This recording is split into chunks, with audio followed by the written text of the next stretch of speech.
First, I want to thank you, Barbara. We have just completed our decluttering day.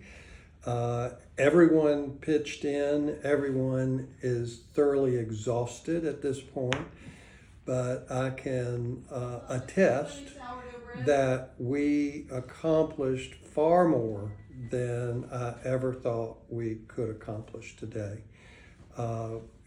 Barbara kept us focused on our task. Everyone pitched in, and it resulted in our. We probably have at least 50 file boxes full of things to shred, and another 50 that went into the garbage. And so, after 47 years of law practice, you accumulate an awful lot of stuff, and you find out that no one is willing to throw it away because they don't know if they're doing the right thing or not.